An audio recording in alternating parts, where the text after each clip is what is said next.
अतुलितबलधामं हेमशैलाभदेहं दनुजवनकृशानुं ज्ञानिनामग्रगण्यं सकलगुणनिधानं वानराणामधीशं रघुपतिप्रियभक्तं वातजातं नमामि।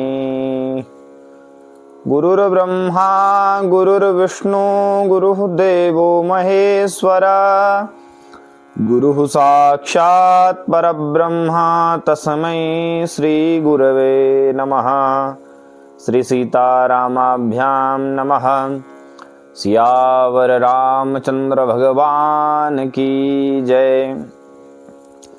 पुनः आप सभी भगवत भक्तों का कथा कुंज परिवार में हार्दिक स्वागत, अभिनंदन। आज का विषय प्रारंभ करते हैं। आज का जो विषय है वह है अष्टसिद्धियां, क्योंकि हम प्रायः जानते हैं कि अष्ट सिद्धि नवनिधि के दाता असवर दीन जानकी माता। ऐसे हनुमान जी हैं जिनके पास अष्ट सिद्धि और नवनिधियां हैं, ऐसे वो हनुमान जी हैं। परंतु हम यह नहीं जान पाते कि यह अष्ट सिद्धियां कौन कौन से हैं। हम जिस विषय पर आज यह वीडियो बना रहे हैं वह विषय ही इसी लेकर के है। आज का इसको दो भागों में हम विभक्त करेंगे। एक भाग में हम अष्ट सिद्धियों के विषय में और इसका दूसरा भाग होगा, उसमें हम नव निधियों के विषय में जानेंगे। तो आइए सर्वप्रथम हम लोग अष्ट सिद्धियों के विषय में जानते हैं कि अष्ट सिद्धियों के क्या नाम हैं, और अष्ट सिद्धियों के एक छोटी सी व्याख्या के रूप में भी हम इसको जानने का प्रयास करेंगे कि अष्ट सिद्धियां हैं तो से इनका नाम भी है, परंतु इनका क्या गुणधर्म है, क्या ऐसी इसके अंदर क्षमताएं हैं जिस कारण से कहा जाता है कि अष्ट सिद्धि, इनको सिद्धियां जो इनका नाम है वह क्यों कहा जाता है। तो आइए सर्वप्रथम हम इसको एक श्लोक के माध्यम से जानें। 8 सिद्धियां जिसमें समाहित है अणिमा महिमा चैव गरिमा लघिमा तथा प्राप्ति प्राकाम्यमीशित्वं वसित्वं चाष्ट सिद्धयः। तो इसमें कौन कौन से अष्ट सिद्धियां हैं, तो बताया गया है कि अणिमा महिमा गरिमा लघिमा प्राप्ति प्राकाम्य ईशित्व और वसित्व, यह 8 सिद्धियां हैं। इस विषय में हमने जाना।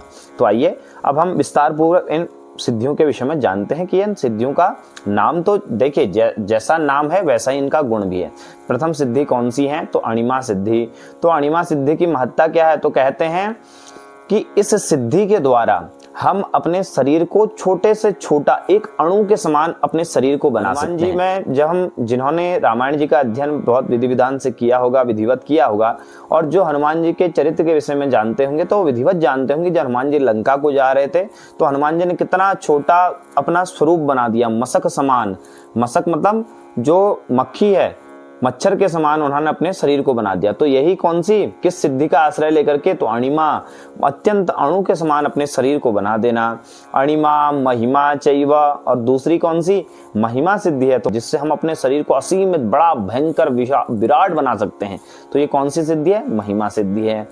अणिमा महिमा चैव गरिमा लघिमा तथा तीसरी सिद्धि है गरिमा सिद्धि। तो गरिमा सिद्धि का आश्रय लेकर के कोई भी व्यक्ति, विशेषकर हनुमान जी और अंगद जी का हम यहाँ पे उदाहरण प्रस्तुत कर रहे हैं कि गरिमा सिद्धि के द्वारा हम अपने शरीर को इतना भयंकर भारी बना देते हैं कि कोई हमारे शरीर का एक अंग भी वह हमारे शरीर का नहीं हिला सकता है। जैसे हनुमान जी ने कब बनाया था, जब हनुमान जी ने भीम की परीक्षा लेनी चाहिए तो हनुमान जी ने अपने पूंछ को इतना फैला दिया वहां पे कि भीम जैसा बलशाली जिसके अंदर 10,000 हाथियों का बल है, परंतु वह भी हनुमान जी की पूंछ को हिला नहीं सके। तो ये कौन सी गरिमा सिद्धि है। ऐसी अंगद जी जब लंका में गए तो वहां पे अपना पाद रख दिया, पांव को रख दिया, तो कोई भी लंका में ऐसा कोई था नहीं उसमें जो अंगद के पांव को उठा सके। तो ये कौन सी सिद्धि का आश्रय लिया, तो ये उन्होंने गरिमा सिद्धि का आश्रय लिया। कौन सी है, चौथी सिद्धि है लघिमा सिद्धि। से क्या होता है, तो लघिमा सिद्धि से बताता है कि अपने शरीर को इतना एकदम हल्का, रुई के समान। जैसे रुई का स्वभाव क्या होता है कि हम यदि हल्के से फूंक भी मार दें तो वह रुई उड़ करके अन्यत्र कहीं चले जाती है। तो यही कौन सी लघिमा सिद्धि है, जिससे हम अपने शरीर को एकदम छोटे से छोटा, एकदम हल्का सा बना देते हैं, जो हवा के झोंके से भी इधर से उधर चले जाए। तो ये कौन सी सिद्धि है, ये है लघिमा सिद्धि। और 5वीं सिद्धि है प्राप्ति।